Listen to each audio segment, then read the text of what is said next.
Why are you standing in the way? The mother-in-law shoved the daughter-in-law aside with her shoulder and walked in with a suitcase, right across the carpet in dirty shoes. And when she saw behind her, welcome to our channel, and we invite you to watch a video with our new original story. An angry woman in pants and a jacket hurried toward the children's sandbox in the yard of an ordinary five-story building. Valentine, you're all dirty again? I told you not to play with that little ragamuffin, she scolded furiously, grabbing the tousle-haired boy of about 7 by the hand. Isabel isn't a ragamuffin, Mom, he protested indignantly. The woman raised her eyebrows and began irritably brushing the sand off her son's knees, elbows, and even cheeks. I said no! Play with the other kids. She plopped his cap, which had fallen to the ground, back on his head after shaking it off, and headed toward the entrance. Bye, the boy managed to shout, waving toward the sandbox. Bye, replied the red-haired little girl, with a red toy shovel in her hand. Concepcion had disliked Isabel from the very first day she saw her next to her son Valentin. The girl evoked disgust and repulsion in her. Always in clothes the wrong size with messy, crooked pigtails. Dirty. Was this how a girl should be raised? Was it normal that she climbed trees and garages with the local rowdies, fed every stray cat and dog, and even went to karate? What were her parents thinking? No, her little Valentine was not going to be friends with such a tomboy, period. But Valentine was drawn to Isabel like a magnet. In childhood, the problem was easy to solve. Forbid him to play outside, or in the worst case, lock him at home. But when adolescence began, Concepcion learned the full extent of youthful rebellion. Valentine threw tantrums, ran away from home, acted out, and even shaved his head bald, knowing how much his mother loved his chestnut curls. Felipe, say something to him, Concepcion demanded, dissatisfied with her husband's reaction to their son's behavior. Why am I the only one struggling like a fish out of water? It's you who doesn't like the girl, Felipe Moreno replied indifferently. I don't care. Let them hang out. I don't see anything wrong with it. Concepcion boiled with rage at every such conversation. She was infuriated by her son's disobedience and her husband's indifference. He generally believed that his wife was turning Valentin into a pampered boy by forbidding him typical boyish mischief. But Felipe was never quick to start arguments about this, knowing Concepcion's character. He had enough stress at work, as city bus drivers always do. On rare days off, the man preferred to relax in front of the television rather than burden himself with the intricacies of family relationships. Concepcion herself had always worked as an accountant in different organizations, preferred to solve problems by radical methods, never tolerated half measures, and considered herself right by default. But she still couldn't keep her son locked up at home and continued to fume. Meanwhile, Valentin and Isabel, almost as if to spite Concepcion, continued to meet secretly, hang out, and have fun. The pair looked amusing, a red-haired girl in baggy clothes and a boy in a school uniform with a tie and a shaved head. Together, they sneaked onto rooftops, held picnics there, flew kites, nursed a stray dog with a dislocated paw, filled bird feeders with grain in the winter to watch the birds. In the summer, they hid in the bushes behind the building, played war games with other kids. They even earned pocket money together by selling lemonade after school in spring. In short, they lived their own exciting teenage life. I can't figure out why your mom doesn't like you, Valentin asked his friend, chewing on a blade of grass. They were both sprawled out on the rooftop of the 5-story building, basking in the August sun. A bottle of soda covered in condensation stood beside them. I don't know, Isabel shrugged and rolled onto her stomach. Maybe she also had a friend like me when she was little, and that girl hurt her? I don't know about my mom, but I know you'll never hurt me. Valentin smiled and playfully flexed his bicep. We're such friends, like wow. Isabel laughed out loud. I can say the same about you. She raised her hand for a high five. Friends forever. Friends forever, Valentin repeated, slapping his palm against hers. Isabel herself never really wondered why her best friend's mother disliked her so much. Just because she wasn't a typical girl? Isabel's mom had always cut men's and women's hair in a nearby salon, while her dad repaired buses in the city depot. Her parents were preoccupied with making ends meet, So from an early age, Isabel had to become independent, learn to cook, clean, and take care of herself. The family often accepted help from relatives and friends, so Isabel usually wore hand-me-downs from her cousins. Baggy sweaters and huge jackets looked comical on her girlish frame. Well, at least it's not tight, her mom Catalina would say, and it'll last you a long time as you grow. And I won't feel bad if I rip it, Isabel would giggle immediately. Her sense of humor was excellent even in primary school. Her father Osvaldo, a joker and storyteller, played a major role in that. He was also the one who jokingly suggested sending her to karate when she clumsily imitated a Chinese martial arts movie she had just watched. Well, no one will bully you, the man concluded. Hit someone in the jaw once, and all the bullies will scatter. So Isabel began to train in martial arts. It lasted for several years, and after that, not even the toughest bully in class dared push or insult her. Over time, Isabel realized that sports were fine, but she was more interested in medicine. She read biology encyclopedias avidly, watched documentaries about doctors in other countries, and firmly decided she would enter medical school. And all this did not stop her from living the normal life of a happy child. Isabel's parents never forbade her anything, only asked her to be smart and think before acting. So she learned from experience, feared nothing, and was the life of the party among the boys. Isabel didn't like dolls, dresses, or other girly pastimes. She found them boring and meaningless. But because of this, Concepcion saw her as strange, eccentric, a silly ragamuffin, while her Valentine was a boy from a respectable family. He played chess, did ballroom dancing, studied algebra and physics intensively with a tutor to get a promising profession. He didn't need a friend like her. When Isabel was already in 10th grade, her father was injured at work. He needed surgery to avoid becoming disabled. The family had to sell their 3-room apartment urgently to cover medical expenses and bought a smaller 2-room one in a simpler, more distant neighborhood. That's when Concepcion realized that life itself had handed her the chance to cut her son off from the neighbor girl forever. She came to get her bangs trimmed at the salon, where Catalina, Isabel's mother, still worked. And while the scissors clicked, she casually began the needed conversation. "Oh, it's so good that you, Catty, stayed working here. Must be hard to get here now, isn't it? Have to get up earlier, yes," the hairdresser nodded, "and wake Isabel up for school before dawn." "I trained Valentine to wake up early since kindergarten," Concepcion boasted. "He doesn't just have school. He has clubs, prep courses for university, a tutor 3 times a week. He has absolutely no time to idle. He'll be applying in 6 months. We're counting only on a government-funded place with a stipend. And Isabel wants to study medicine," Catalina answered guilelessly. "But if she doesn't get in there, it's not a problem. College is also good, as long as she likes it." Concepcion quietly curled her nose. It was obvious what she thought about students of non-prestigious colleges. "And you know what? Valentine has started dating a girl. Can you believe it? A colleague's friend. Smart, beautiful, preparing to enter the foreign languages faculty. Does embroidery, cooks French onion soup. A wonderful bride she'll make. Here, let me show you a picture." Concepcion clasped her hands in a prayer gesture.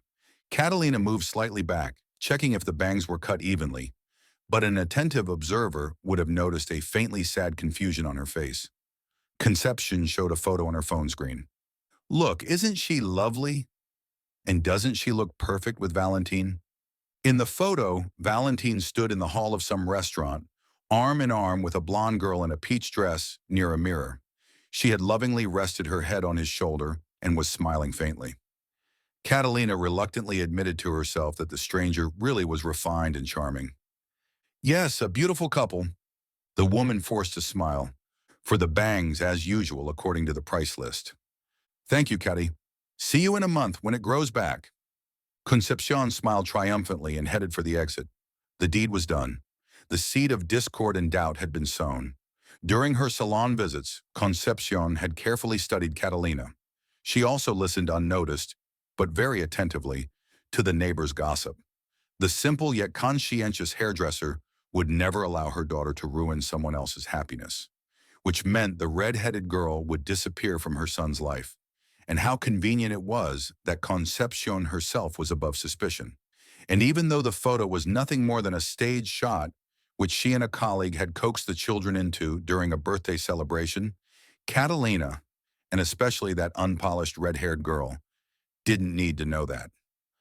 From that day on, Concepcion began closely observing her son, whose schedule was already packed to the minute.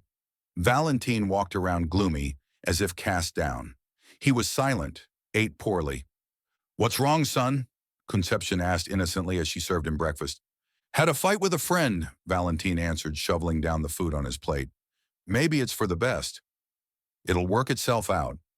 The woman touched his shoulder while inside she rejoiced. Valentin stopped lingering after school, went out little, and began living mechanically. And after a month, Concepcion realized her plan had succeeded when on her way back from work, she noticed her son and the red-headed girl walking past each other by the school without even greeting. A few more years passed. Valentin entered university, graduated, got a job as a data analyst in a financial company, and moved into a rented apartment nearby. One day on his way home from work, Valentin saw on a park bench a painfully familiar figure that had been avoiding him for nearly 7 years. The same red curls, only now instead of an oversized, colorful jacket, a stylish coat, and a red beret. Isabel was quietly crying, staring at the ground, not even noticing when a stranger's hand rested on her shoulder. "In all our childhood together, I never once saw you cry," said Valentin, carefully sitting down beside her. The girl lifted a stunned gaze at him, her lips trembling, and then Isabel suddenly hugged Valentin tightly, bursting into another fit of tears. She clung to him so desperately, so tenderly, as if at any moment he might be taken away, as if no one else existed around them, as if no one were watching. Valentin himself was taken aback, flustered, but he responded by holding the girl just as tightly, soothingly running his hand along her back, feeling a lock of her stiff red curls brush against his cheek. He had missed them, missed her, missed all of this so much. When his old friend calmed down a little, Valentin suggested, "Come with me.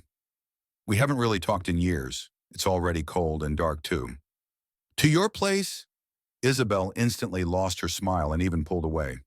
"But you're married," my mother said, "and Concepcion definitely won't be happy with a guest like me." "What?" Valentin smiled in disbelief. "Married? I've been living with my cat for 2 years in a rented apartment." "What wife? Who told you such nonsense?" Isabel looked at him the way someone looks at the sunrise after a stormy night, with hope, with growing faith in something better, with that same childlike purity and sincerity. "Come on, you can tell me along the way. And you'll tell me why you were crying your eyes out here all alone. Coming?"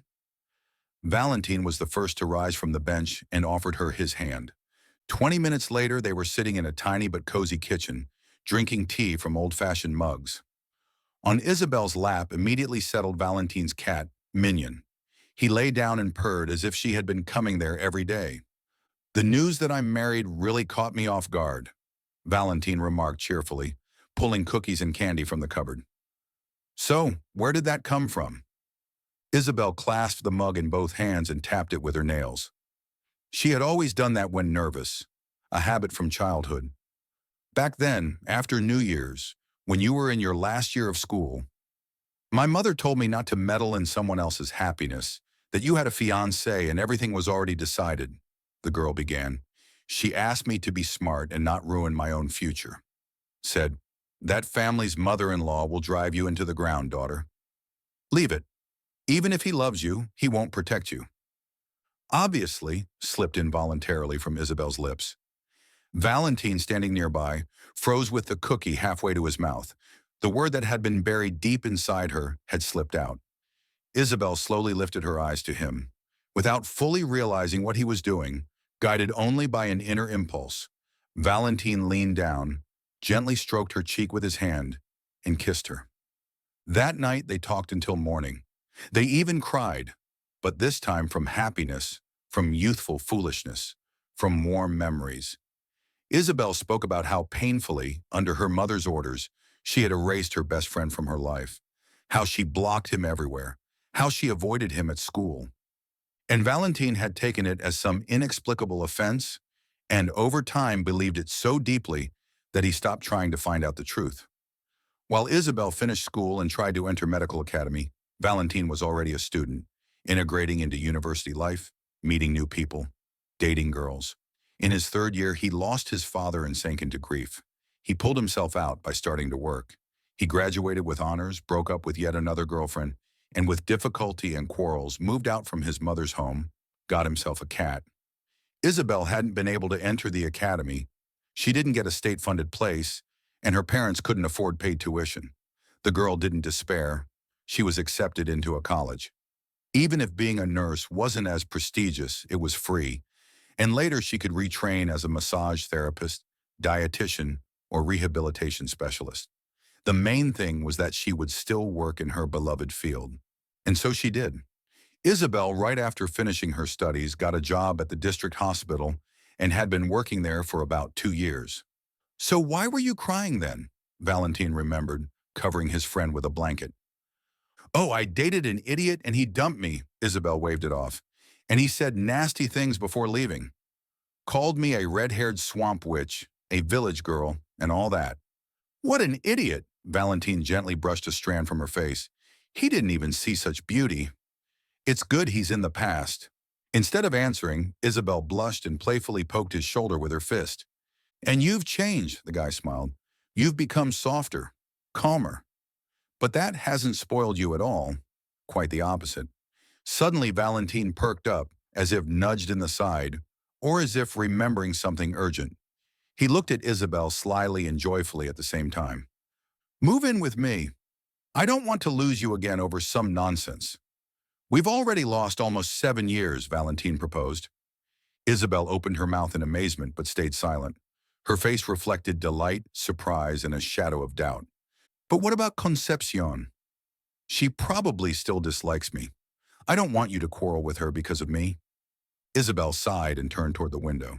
With her decisive nature, she tried never to speak ill of people who hadn't personally wronged her. She strove to treat their flaws with tolerance, even leniency. Valentine caught her chin and turned her back toward him. "What my mother thinks shouldn't matter to you. I'm tired myself of her tyranny and radical ways. We're not children anymore. We have the right to choose who we want to be with. I respect her, but I won't live under someone else's orders anymore." Isabel looked at him with admiration, with awe. The veil of doubt, the feeling of being deceived and betrayed, vanished without a trace, though it had sat in her heart for years.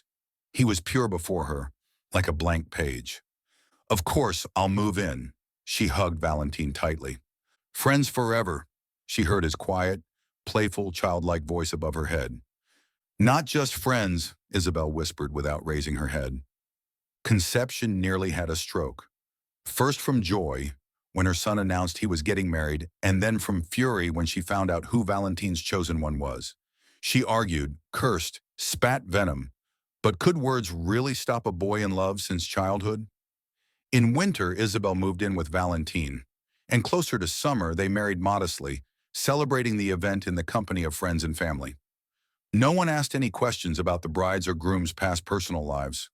Although Catalina cast strange glances at Valentine and whispered something to her husband. Conception came to the wedding in a black dress, darker than a storm cloud. She smoked alone on the veranda all evening, drank wine, and held back the wild urge to strike someone present. She had dreamed of a wealthy domestic daughter-in-law who would dote on her son, wear pleated skirts, and cook meat according to their family recipe. And what did she get? A red-headed girl with questionable education, plain-looking parents, who typed out certificates in a hospital and couldn't even fry cutlets properly. But to stand in open opposition to her son and this young woman at the time of their marriage, such disgrace was beyond Concepcion's endurance. So she hid her anger toward her hated daughter-in-law, deciding to get rid of her gradually. Several months passed after the wedding. Valentine and Isabel lived in perfect harmony. One foggy morning, the nurse was returning from a night shift when her husband called and asked her to stop by his mother's place. Isabel would never go into her mother-in-law's apartment without Valentine, so she sat waiting for him on a bench by the entrance. "Sorry to pull you into this," Valentine panted, running from the bus stop. We need to urgently find a photo of Dad for the gravestone. I ordered it and kept forgetting to give the stonemason a picture. He called this morning to say everything's ready, only the photo is missing for the engraving. So we're here to find the photo, Isabel guessed. Yes, Valentine nodded. Only I need to rush to work.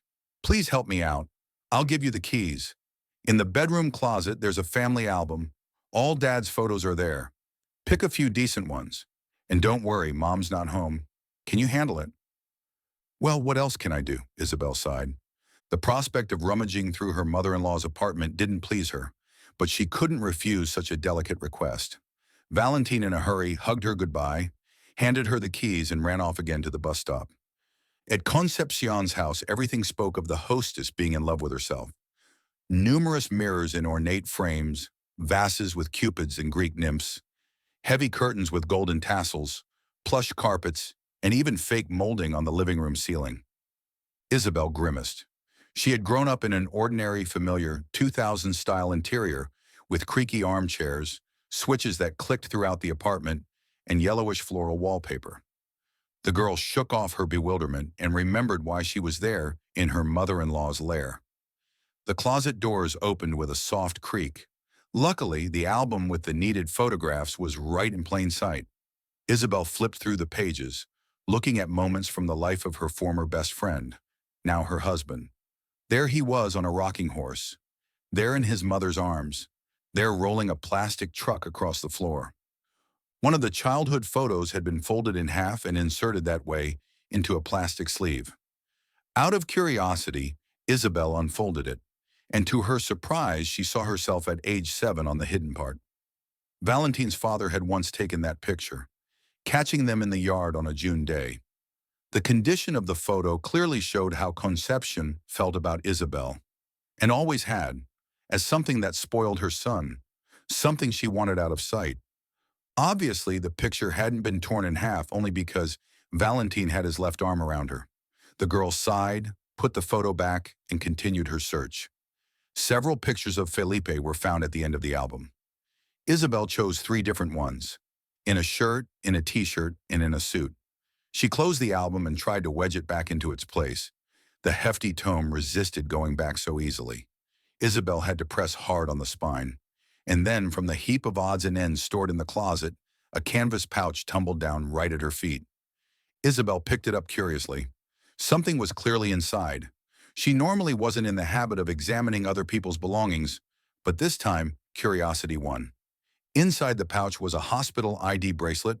On the soft fabric, resembling thin leather, were handwritten in blue ink the mother's name and surname, the baby's height and weight, time of birth, and the estimated week of gestation. But Valentine told me he was born a month premature, Isabel murmured, calculating in her head that 37 to 38 weeks was practically a full 9 months. She gently stroked the tag, put it back into the pouch, and got ready to leave. There was no longer any reason to stay in Concepcion's apartment. Isabel checked that she hadn't moved, touched, or shifted anything, and only then locked the door with a calm conscience. On her way to another shift, Isabel remembered she hadn't brought food from home. In such cases, the empanadas from a small bakery near the hospital were perfect. She was well aware of the downsides of snacking on pastries. But why not give in to temptation once or twice a week? The girl almost ran out of the overcrowded bus, glancing at her watch. She couldn't be late, but she craved those empanadas. After bargaining with her conscience for no more than a couple of seconds, Isabel resolutely turned toward the bakery. The smiling saleswoman wrapped the empanadas in paper bags and named the price. The nurse slipped her hand into her bag to pull out her wallet, and suddenly couldn't find it in the usual spot. Isabel smiled awkwardly, unzipped the bag, and turned everything inside upside down. The wallet was gone. Sorry, I'll come back later. She backed out of the bakery apologetically. I left the money at home. Out on the street, she rummaged through her bag again, and only then noticed a thin slit on the side. That's how the wallet had been stolen. At the same time, Isabel remembered how 2 women had pressed her forcefully against the bus wall, excusing it with the crowded cabin. She didn't mourn the lost money. There hadn't been much inside anyway. What she regretted was the wallet itself, a gift from her husband for her birthday. Upset, Isabel began her duties. "Good afternoon, Magdalena," she greeted an elderly 80-year-old patient recovering from a fractured shoulder in the ward. "Today, as usual, we'll check your bandage, splint, take your blood pressure. You'll take the vitamins the doctor prescribed, and I'll give you a painkiller shot." The nurse's sad gaze didn't escape the perceptive grandmother. "What happened to you, Isabel?" the old woman asked, addressing the young nurse formally despite her age. "Who upset you? Your husband?" "No, of course not." The girl shook her head, taking out the blood pressure monitor. "My husband is wonderful." "Someone else upset me. My wallet was stolen on the bus." "Shameless people!" the pensioner exclaimed, extending her arm for the measurement. "There have always been plenty of thieves. My son also once had a flirtatious little thing working for him. A bookkeeper. She even had such a regal name." Magdalena fell silent, furrowing her brow, while Isabel measured her pressure. "Her name was Concepcion, I remember now," the old lady said. Isabel, counting out the vitamins, nearly dropped the bottle from her hands but caught herself just in time and became alert. It was unlikely there was a second bookkeeper in town with such a rare name. "So, what did this Concepcion do wrong?" the nurse asked with feigned calm curiosity, handing her patient a glass of water and the vitamins. "Did she steal wallets too?" "Oh, if only," Magdalena laughed. "If only it had been just wallets." "Well, what then?" The old woman smiled faintly. "My son, Alvaro, 27 years ago, decided to start his own business, a construction supply store. And you know, it went well. At first, he worked alone, sold everything himself. Then he opened a second store, hired people.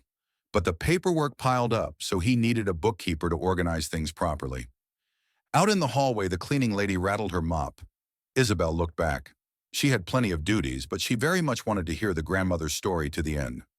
"Alvaro hired a young woman, long-legged, pretty, though I suggested finding someone older.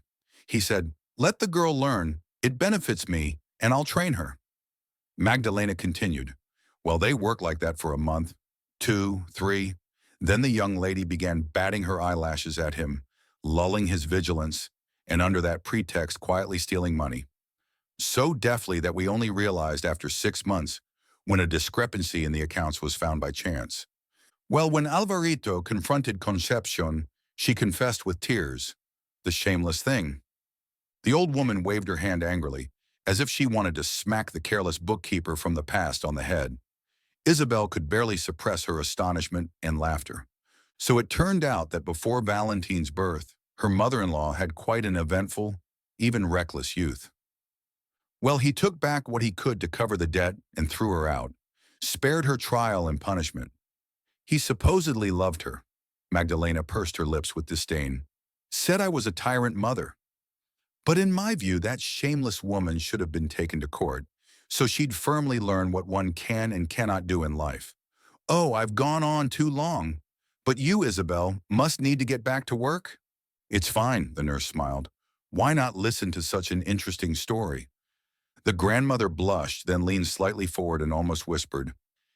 At that time, when it all happened, the painter girls were decorating the new hall in the store, the one where Concepcion's office was. They said she kept running outside or turning her nose up at food. I think she was pregnant, got herself a child from someone, and then would have pinned it on Alvaro. After all, she batted her eyes at everyone there, from sales clerks to delivery men. Served her right. Yes, every action has consequences, Isabel agreed. Well then, thank you again for your story. But I really do need to get back to work. I'll visit you tomorrow. Goodbye. Goodbye, Isabelita.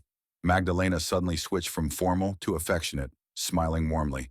And don't grieve over the stolen wallet. They took your sorrow away with it. For some reason, Isabel remembered that fleeting phrase. The next day back home, Isabel at first wanted to ask her husband about the story she had heard regarding his mother, but then she stopped herself. First, Valentine might not even know about it. Such facts are usually not talked about. And second, it could simply upset him. Her husband wasn't home anyway. He was always at work. Left an hour before Isabel returned and came back when she was already preparing for bed. They only really talked on weekends when their schedules matched. The young woman changed clothes, showered, poured herself coffee, and sat down at her husband's laptop. Isabel often liked to read the news there or watch shows alone, but now a tangle of half-formed thoughts kept circling in her head. She had the feeling something important in Magdalena's story had slipped past her. Her fingers typed into the search bar. Alvaro, construction materials. The screen displayed photos of a chain of stores in their city with just that name. Isabel smirked and clicked through to the company's website, but she found nothing beyond wallpaper, rollers, brushes, glue, linoleum, and other construction and repair stuff. She went back to the search results, scrolled further down, and stumbled upon a regional newspaper site featuring an article titled Successful Entrepreneurs Who Made Themselves. Well, this is already interesting, Isabel muttered, blowing a stray curly lock from her eyes. For some reason, she suddenly had a burning desire to see the man who once caught Valentine's mother stealing. To Isabel, Concepcion had always seemed as hard as wire, despite her neat and still somewhat attractive appearance. It was difficult to picture her weeping and ashamed. On the site, among the text of the article, was a photo of a stocky, broad-shouldered man of about 60, posed in front of the store Isabel already knew. Slightly below were other photographs, surrounded by employees, on a business trip in a modest family circle. In the last picture, the young woman recognized Magdalena and realized she hadn't been mistaken. Out of curiosity, Isabel dove deeper into the article, glancing over the snapshots of the businessman's daily life. And the more she studied his face, the more clearly she noticed features that seemed all too familiar. And what if? Isabel didn't even dare to say out loud what had flashed through her mind like lightning. She pulled up a photo of Valentine on her phone and carefully compared the two men's faces. The same eyebrow arch and chin shape, almost identical placement of the mole near the nostril, the same chestnut coarse hair. Isabel leaned back in her chair, trying to connect what she had learned from the article with the old patient's story. She also remembered the hospital bracelet. When the puzzle finally fit together, the mistress of the apartment stared at her reflection in the laptop screen in shock. Valentine was almost certainly Alvaro's son. The resemblance between them was too obvious. Isabel even pressed her hand to her forehead, struck by the sudden revelation. And the dates matched, too. So what does this mean? Concepcion tricked her own husband? Or did Felipe know he was raising another man's child? Suddenly, there were so many questions that Isabel jumped up from her chair and paced nervously around the kitchen. She wanted to call her husband and blurt out everything she had discovered in one breath. But Isabel had always been a realist in dealing with problems. First, she sought the best solution, analyzed, thought things through, and now she forced herself to calm down and reflect. What if she was wrong and it was all just fantasy and coincidence? To expose herself and everyone else in a bad light. Conception would surely make her life hell then, and Valentine would be terribly upset. She needed to find leads, evidence first, at least to talk to this Alvaro. But about what? And how to tell a businessman that he might have an adult son? Maybe he wouldn't care at all. No, before revealing the secret of her husband's origins to him, she had to build a stronger foundation of facts. So, Magdalena was discharged? Isabel asked a fellow doctor during her next hospital shift, peeking into the ward. Yeah, the woman nodded. Her son came yesterday evening and took her home. Isabel frowned. She had planned to ask the elderly patient a few discreet questions. The nurse shivered at the draft blowing in from the half-open window. I'd better close it, or the other two old folks here will catch a cold. God forbid, Isabel thought, walking over. She shut the frame firmly and glanced at the empty bed and nightstand where Magdalena had been. Then she noticed something shiny wedged between the mattress and the bed frame. It was a gold earring with several clear, sparkling stones. Magdalena had probably lost it while packing her things, and the near-sighted orderly, Natalia, hadn't noticed when remaking the bed and tidying the ward. I should return this. It looks valuable, Isabel murmured, studying the jewelry. She slipped the earring into her pocket and went to the registry desk to find Magdalena's address in her file. How very lucky this worked out, Isabel whispered to herself, copying down the information onto a scrap of paper. What are you mumbling about, Isa? Asked the registrar Olga, looking up. Heading to visit a patient? Yeah, returning something she lost, Isabel nodded, showing the earring with a wide smile. The next morning, after a quiet shift, The nurse stood in front of the tall stone fence of a private house, wondering how to speak with its owner. She had called Valentine and told him she was visiting a patient at home.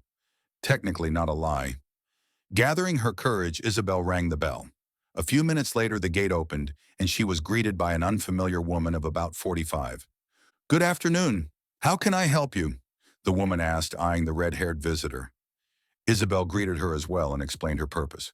"Follow me," the woman invited. "Magdalena is in the living room reading right now." The nurse obediently followed her guide, realizing she was probably the housekeeper. The garden and courtyard looked like the ruins of Greek temples. Among white stones and man-made columns grew neatly trimmed bushes of juniper, myrtle, barberry, and red maple. Blue and white bellflowers, irises, and daisies bloomed. A small fountain burbled pleasantly. The scene was soothing. Despite the touch of chaos, it was a stark contrast to Concepcion's apartment, where tasteless perfection reigned. The house itself had a modern, minimalist interior, with large windows and wide hallways. Overall, the atmosphere was fresh, bright, and somewhat austere. "Isabel, hello, my dear. What brings you here?" Magdalena beamed and set aside the book she held in her good hand. "Estella, please bring us some tea, would you?" "Thank you." The housekeeper gave a short nod and went off to the kitchen, leaving the guest and hostess alone. "Please sit down. Why are you standing?" Magdalena warmly pointed to the chair opposite. "Well, go on, tell me." "You dropped something in the hospital and I thought I'd return it." Isabel handed the elderly woman the earring. "But to be completely honest, I came for another reason." "Oh, I searched everywhere for this." Magdalena recognized the missing piece and smiled. "After such a favor, I simply can't refuse to listen to you." Estella entered the room with a tray and set it on the side table near the chairs. She poured tea from a clear glass teapot into the cups. Once the housekeeper had gone, Magdalena smiled again, though more reservedly, and looked at her guest. Isabel gathered her strength. "This story concerns your son, Alvaro, and my mother-in-law." "Well, what timing?" drawled a man who appeared in the doorway, someone Isabel already recognized from photographs. "Stories about me, I hear." "Alvarito, this is the wonderful nurse who cared for me in the hospital." Magdalena perked up, and she found my earring. "Well then, marvelous." The man walked toward the third chair but didn't sit. "Alvaro Dominguez." "Isabel Navarro," the guest introduced herself in turn. "A pleasure to meet you. And still, I'd prefer to hear directly the story you're about to tell my mother." Alvaro clasped his hands on the back of the chair and looked at Isabel expectantly. "Yes, dear, go ahead," encouraged Magdalena, handing her a cup of tea. Isabel hesitated a moment, then realized this was exactly why she had come. "My mother-in-law's name is Concepcion," she began, opening a photo of Valentine's mother on her phone. They listened with skepticism. Alvaro furrowed his brow and clicked his tongue. Magdalena didn't interrupt, though she sighed meaningfully from time to time. After 15 minutes, Isabel's story came to an end. "Based on all the facts, I believe my husband Valentine is your son, whom Concepcion passed off as the biological son of her husband Felipe, lying that the child had been born premature," Isabel concluded. "Well, well, well." Alvaro shook his head. "I told you not to spread silly tales to hospital staff. And because you're too talkative, along comes someone like Isabel here, trying to take advantage under the guise of kinship." "I don't want anything from you," Isabel protested. "I just want the truth. Not only have you reminded me of a shameful and painful story, now you're asking something of me as well. Thank you, of course, for helping and for returning my mother's lost item, but that's the end of it. Please leave my house." Alvaro stood demonstratively and walked toward the exit of the living room.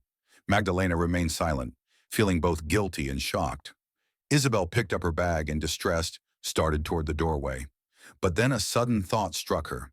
She pulled out her phone, opened a photo of her husband, and showed it to Alvaro. "Look, you're very much alike," Isabel pleaded. "Please take a DNA test. If I'm wrong, if you and Valentine aren't related, I'll personally reimburse you for the expense." For the first few seconds, Alvaro was ready to throw out the pushy visitor, but his eyes slid to the photos of the young man. And indeed, the boy was strikingly similar to himself in his youth.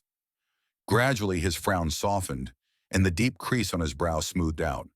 The man took the phone from Isabel's hand, zooming in and out, studying Valentine as though he were a rare museum exhibit. Then for some reason he glanced at his mother. Magdalena gave the faintest of nods. "You've made me doubt," Alvaro finally said. "Come, I want to speak with you in private." With her heart pounding, Isabel followed him into the garden. They sat in a distant gazebo, shaded by hydrangea bushes. "I was harsh, forgive me." Alvaro placed his hands on the small table before him. "Children are a painful subject in our family. You don't owe me any explanations." "I understand," Isabel replied gently. "I would have reacted the same way, seeing a stranger in my home claiming kinship." Alvaro smiled faintly. "No, no. Allow me to tell you my side of the story," he said. Isabel realized this particular way of speaking was a family trait, shared by both him and his mother, and prepared to listen. "Your mother-in-law really did work for me as an accountant 26 years ago," the man began. "I don't know now if she came to me just for the experience, or if she aimed straight for marriage. But our relationship moved faster than tax stamps are set at the office.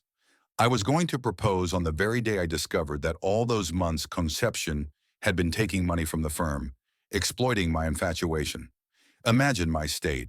Disappointment, a broken heart, resentment, anger, all in one explosive mix." Alvaro fell silent, catching his breath. It was clear that recalling the betrayal still pained him deeply. Isabel stayed quiet. The breeze teased her red curls. "It took me a long time to recover," the man continued. "After that, I only hired men. I stopped trusting women altogether. I lived that way for 3 years. My mother helped me, supported me. Then I met Dolores, and I thawed. We married, wanted children.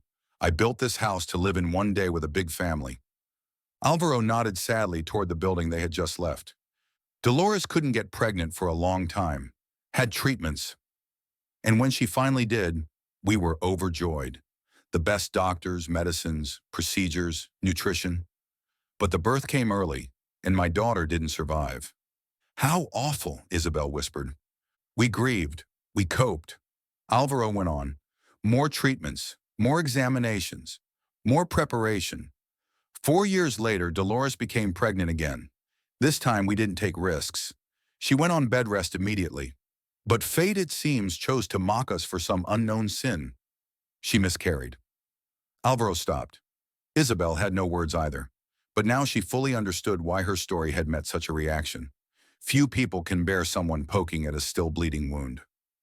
After that, Dolores flatly refused further attempts at motherhood. She told me to find a healthy, proper wife for children. But I wasn't going to betray her. And so our marriage began to crumble. Alvaro spoke, his hands tense, though his voice remained measured. "We decided to live apart for a while, to process and reflect. Years passed like that.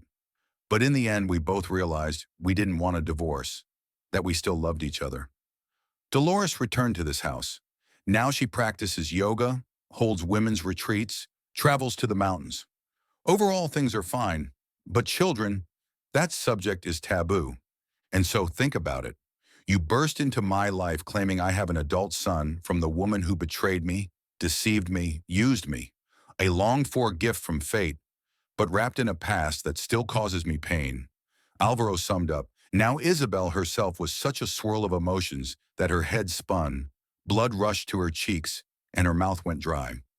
I suppose I really did meddle where I shouldn't have. Forgive me," she stammered. "I'll go now. Forgive me again." "I agree," Alvaro said loudly, just as she turned her back. "To the DNA test." Isabel froze and turned. A joyful smile replaced her mask of shame. She had done it after all. At home, Isabel found Valentin and Concepcion. Her husband rushed happily to greet her, while her mother-in-law pierced her with a stern look, though she held back her words. "At last you're home," Valentin exclaimed. "I have very good news." "I probably do too," Isabel replied more quietly, then greeted her mother-in-law loudly. "Good evening, Concepcion." "Yes, yes, good evening," the latter repeated monotonously, not even rising from her stool, merely turning her head toward her daughter-in-law. "I've been promoted and given a raise," Valentin blurted joyfully. "Now we can buy our own place with a mortgage. I've almost saved enough for the down payment already. Been putting money aside bit by bit since I started working. Wow, Isabel looked at him in shock. So we're celebrating then? Almost, Concepcion cut in. I hope you'll also contribute your share toward the future home. We don't welcome freeloaders in our family. Isabel wanted to roll her eyes and immediately remind her mother-in-law of her youthful escapades, but she restrained herself. Instead, the young woman smiled gently and replied, Of course, I'll do everything I can. Good then, Concepcion downed her tea in one gulp, clattered the mug onto the saucer, and started gathering her things. Her whole demeanor made it clear she had no intention of staying another minute under the same roof as her hated daughter-in-law. Mom, in her usual manner, said Valentine once his mother had left the apartment. I hope her words didn't upset you. Naturally, I'd never dream of asking my beloved wife for money for the down payment. I'm already immune to her jabs. Isabel waved it off. So, what did you want to talk about? Her husband remembered. Did something happen at work? You could say that, Isabel chuckled. But then her face turned serious as she took his hand. Together they sat at the table. Her husband listened as his face went through a range of expressions: surprise, disbelief, shock, confusion, puzzlement, pity, sadness, bewilderment. You've never given me reason to doubt your words, Valentine said as he studied Alvaro's photo once Isabel had finished. But it's very hard to believe this story. Could my mother really have been capable of theft and deceit? Does that mean my father wasn't truly my father? Why did she hide my origins? To find that out and put everything straight, we need a DNA test, Isabel replied. Alvaro has already agreed. And as for the morality of Concepcion's actions, perhaps it isn't for us to judge. Valentin didn't know what to say. His wife's words had shaken his entire picture of the world so much that he couldn't help but look at her with fresh eyes. If I refuse knowing all this, I'll regret it and drive myself mad, Valentin reasoned. If I agree, but Alvaro turns out not to be my father, then we'll probably just laugh awkwardly and part ways forever. But if your suspicions are true and we really are family, then how will we explain it to my mother? I think we should solve one problem first and then worry about the next. Isabel touched his hand. Yes, you're right. Valentin gratefully touched his forehead to hers. It's time to solve this mystery. In the park, not far from the lab, the heat was sweltering. The trees had only recently been planted, too young to give shade or coolness. The sun beat down mercilessly. Isabel fanned herself with a paper folder. Valentine paced nervously beside her. I suggest we open it now so we don't prolong the waiting, Alvaro said, looking at them both, and suddenly handed the envelope to Isabel. If you would, so to speak. Isabel caught the hint. She had started this whole thing. It had to be her hand that opened the message with the DNA test results. The young woman looked up at her companions, flicked her head to toss back a stray red curl, and tore the envelope open. Inside was a single white sheet with the results. Valentine stared unblinking at his wife's eyes as they darted across the lines. Alvaro appeared calm on the outside, but his fingers trembled slightly. The few seconds of reading and comprehension felt like an eternity. Then Isabel lifted her gaze from the page and suddenly burst out laughing. Congratulations! Congratulations to you both, she exclaimed so loudly that passers-by glanced curiously at the strange redhead laughing in the park. Unable to restrain themselves, both men snatched the test results from Isabel's fingers. In black and white it read, probability of kinship 99.9%. Valentine froze, unable to believe it. Alvaro immediately pulled him into a tight embrace, whispering, My son, I have a son. God, thank you. Tears welled in his eyes. In their rush of joy at finding each other, the men didn't notice right away that Isabel suddenly grew dizzy and began to collapse onto the asphalt. They barely caught her unconscious body in time. When she came to, the young woman was back in the reception area of the very same lab they had left half an hour earlier. The lab technician had just waved smelling salts under her nose. Oh, Isa, you scared us so much. Valentine sat beside her on the couch. Indeed, Alvaro confirmed. I just learned I have a daughter-in-law, and she's already fainting, threatening to turn the fact into fiction. The sun got to me. It was stuffy outside, and I hadn't eaten properly, Isabel mumbled, almost apologetically. Nothing like this had ever happened to her before. Her balance had never failed her. Well, the fact you haven't eaten is actually good, the technician suddenly said, putting away the blood pressure monitor. "We can run a quick blood test right now." "Why?" Isabel asked in surprise. The technician gave her a pointed look. "In case it's pregnancy or low hemoglobin, we need to be careful." "I can do it at work for free," Isabel protested. But Alvaro and Valentin nodded simultaneously at the woman in the white coat. "I've lost two potential children. I won't allow even the slightest risk for a grandchild," the elder man declared firmly. "Isabel, Alvaro is right," Valentin agreed. "If you really are expecting, the sooner we know, the better." Isabel gave in. She was a healthcare worker herself, after all, and obediently followed the technician into the procedure room to give blood. The result would be ready in an hour. They all agreed it was best to spend the time at a nearby cafe and have a proper meal. "What an appetite," Valentin whistled when Isabel demolished a bowl of soup, a salad, and a main course in 10 minutes. "My wife Dolores, when she was pregnant, ate for two as well," Alvaro recalled with a touch of sadness. "I just skipped dinner yesterday." Isabel excused herself, though she felt ravenous. For now, she tried not to think about the possibility of being pregnant. Maybe she was afraid. Maybe she just didn't believe it. Valentin and Alvaro talked a lot, though somewhat awkwardly, as was natural. They had a lifetime to fill each other in on. Suddenly, Valentin broke off mid-sentence and asked out loud, to no one in particular, "So what are we going to do about Mom? How do we tell her all this?" Alvaro sighed heavily, pushed aside his empty coffee cup, and said, "That's for you to decide, but I personally would rather not meet Concepcion. Though sooner or later, I suppose it will happen." "And what do you say, Isabel?" Valentin turned to his wife. "I support Alvaro." The young woman twirled her wedding ring on her finger. "And surely Concepcion won't be pleased to learn that her secret surfaced thanks to me. She already considers me trash on the doorstep." Valentin stared into the distance, deep in thought. "All right, then for now we won't say anything," he concluded. "We'll do it at the right time. Oh, the test results are ready. Let's hurry." The same technician handed Isabel the sheet with the blood test results and smiled broadly. "Congratulations, you're pregnant. About 3 to 4 weeks along, judging by the analysis," she said. Speechless, Isabel was immediately wrapped in her husband's embrace. Alvaro even shed a discreet tear and murmured, "To learn in one day that I have a son and will have a grandchild. What greater joy is there?" "Would you like me to schedule you right away for an ultrasound?" the technician offered kindly. "No, no, thank you," Isabel declined firmly. This time, neither her husband nor her newfound father-in-law could persuade her otherwise. Having the examinations done at her own hospital was both more convenient and more familiar. "How wonderful," Valentin couldn't stop gushing. "Make sure you tell me everything about how you're feeling, and quit your job tomorrow." "Valentin, I can easily work until the 6th month," Isabel laughed, "and then I'll go on maternity leave. Pregnancy isn't an illness, but I'll register with the clinic right away, don't worry." Valentin kissed her gently on the cheek.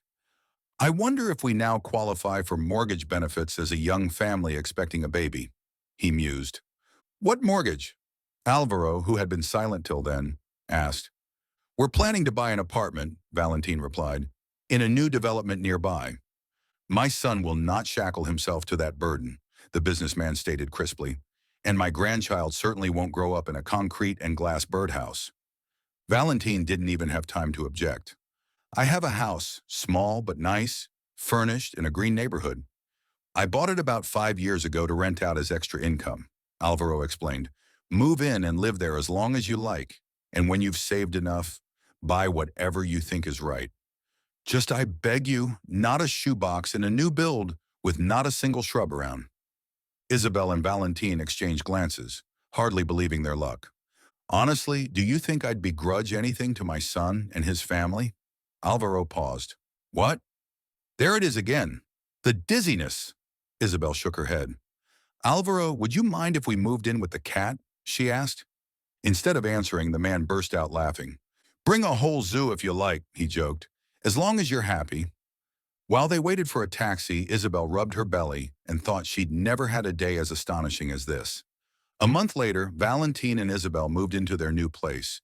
To keep things simple, they told all their relatives they were renting it. The commute was longer, but the house really was in a lovely green area near a big park and a river. In the mornings, birds sang under the windows, and a birch tree tapped the glass with its branches. Isabel registered at the maternity clinic and went through all the routine checkups. The pregnancy was going well. Sometimes she felt a bit nauseous and craved salty or sour things, but otherwise everything was fine. They did tell Concepcion about the pregnancy. She showed little joy at the prospect of becoming a grandmother.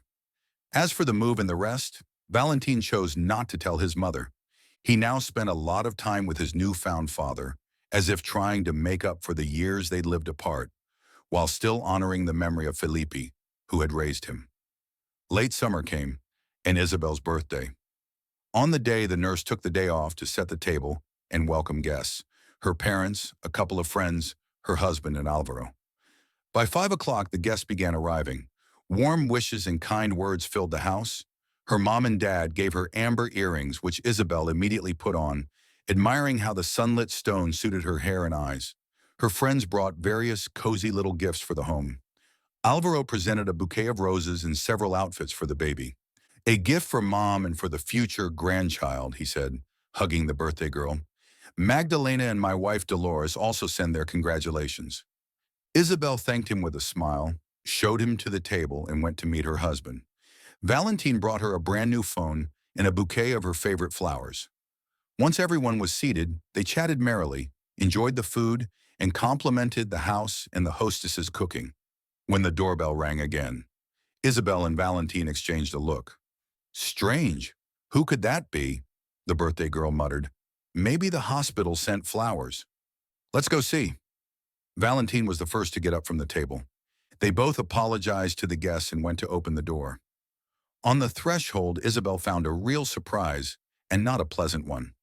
Well, why are you blocking the doorway? Concepcion shouldered past her daughter-in-law and strode right over the rug without even taking off her shoes. Mom! Valentine exclaimed, jaw dropping. Who else? Or have you already forgotten what I look like, son? The mother-in-law sneered. Here, help me with this. She thrust into Valentine's hands a wheeled suitcase she dragged into the entryway. What's this? Valentine stared dumbly at the bag. What do you mean, what? Concepcion surveyed the place like she owned it, and even sat on a poof to catch her breath. You bought a house and didn't bother to inform your own mother. That's not how I raised you, Valentinito. Oh no, it isn't. Actually, Isabel began, but her mother-in-law cut her off at once. Our building is getting renovated at the end of summer. They're chipping off the old plaster all day. The noise is unbearable. And I've got high blood pressure and migraines from it. So until they finish, I'll be staying with you.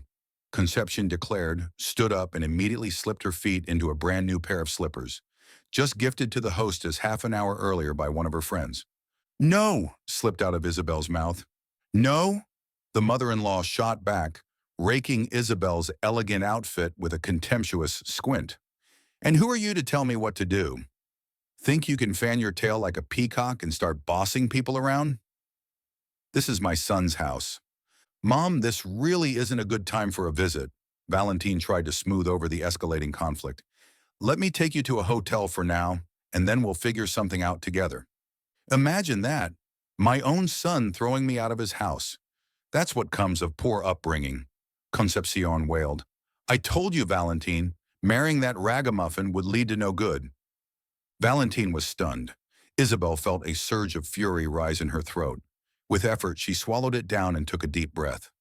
Concepcion, I've always tried to treat you with respect despite your disdain for me, Isabel said firmly, but every patience has its limit. Oh, really? The mother-in-law smirked, feigning amusement. Decided to threaten me, have you? Valentine again tried to stop the growing quarrel, but Isabel lifted her hand gently to show she wasn't finished. No, I'm not threatening anyone. I just want to know why you hate me so much. You who have hardly lived a blameless life yourself. You used and robbed a man who once loved you. You duped your late husband, knowing he was raising someone else's child. And finally, you deceived your own son, fully aware he was growing up without his biological father. So why do you hate me? Because I try to live honestly? Yes, I don't make lasagna and I don't iron my husband's shirts, but at least I know how to be grateful and sincere, and I don't go looking for specks in other people's eyes. Her mother-in-law's face first went slack with shock, then hardened with anger. She opened her mouth but couldn't get a word out when she noticed the guests' faces peeking from the kitchen behind Isabel, alarmed by the raised voices. Even the cat, Minion, woke up and was now hissing aggressively at the uninvited visitor from his bed by the wall. There were whispers. Alvaro stepped fully into the hallway. His eyebrows shot up when he saw on the threshold the woman who had mercilessly broken his heart. "You!" the man exclaimed. Concepcion went rigid as she recognized the stranger.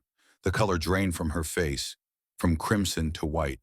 She backed toward the door, still wearing the new slippers. In a sudden burst of energy, she snatched the suitcase from her son's hands and practically bolted onto the porch, slamming the door behind her. "Mom! Your shoes!" Valentin rushed after her with her footwear in his hands. He didn't return for half an hour, having seen his mother into a taxi, worn out and drained from a heavy conversation. Most of the guests thought it would be rude to question the birthday girl, especially a pregnant one, about what had happened, even though they wanted to. Alvaro knocked back a shot of brandy and focused on the food to avoid answering the questions he saw in everyone's eyes. Isabel's girlfriends tried to revive the festive mood by putting on her favorite songs. Only Catalina suddenly let out a guilty sigh and grabbed her head. "Oh, honey, this is my fault. Concepcion's showing up here." "Nonsense, Mom," Isabel replied. "How is it your fault? She came to me for a trim yesterday. She's family, like it or not. And I happened to blurt out that today we'd be coming to your new place. She said, 'What house?' And I told her you'd moved. I was surprised she didn't know and gave her the address. I thought you'd just forgotten to invite her. And look how badly it turned out." "Yeah," Isabel couldn't help agreeing. But then she pulled herself together, smiled at everyone, and raised her glass of juice.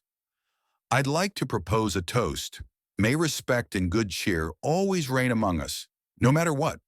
And let's not take to heart the little annoyances or the people who bring them." The clink of glasses and shouts of "congratulations" signaled everyone's support for the birthday girl's sentiment. Toward the end of the evening, while the women chatted over tea and cake, the men stepped outside. "Alvaro, forgive my curiosity," Osvaldo asked a bit awkwardly, "but how exactly are you related to our Isabel's husband?" "I'm still not sure I've got it straight."